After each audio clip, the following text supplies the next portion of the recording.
My name is Tim Hornbecker. I have been working with people with intellectual and developmental disabilities for almost 42 years.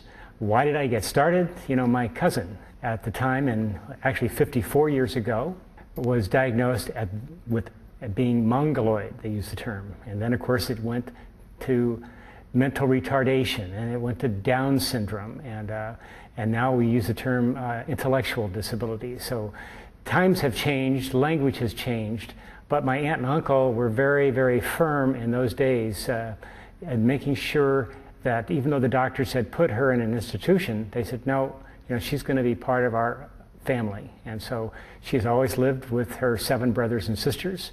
My aunt and uncle have passed away, but they were responsible for getting the Lanterman Act signed. My aunt was president of CAR at the time, which was formerly the ARC. And you know, with that kind of background, it's sort of, how could I help but not being an advocate? So I actually started off in 1970 as a special ed teacher.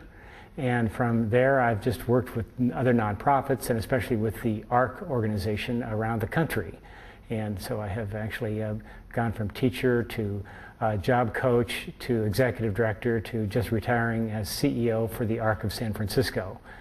And yet I still have the label advocate, and I'm hoping my aunt and uncle would be proud, because what I've seen over those years is when I started out teaching years and years ago, I also had a kindergarten class, and I made sure that kids with special needs were included, because people needed to learn from each other that disabilities are okay. You know, everybody has a disability of a sort. And so if there's a richness of different values and people accepting, especially as young children. I've had a career of advocating, and I thought I was retired, but now I have 2 other part-time jobs, one with the ARC of California in Sacramento as a part-time advocate and a community organizer. And then also I go around doing quality assessments of persons that are living in facilities that they've moved out of institutions and they're now in group homes of sorts. Our society in general has so much to learn from those who know how to live a day at a time, and who are actually part of the society. They know them at the local Starbucks. They don't know me. You know, that's the kind of impact they have on people's lives. That's what I'd like to see continue.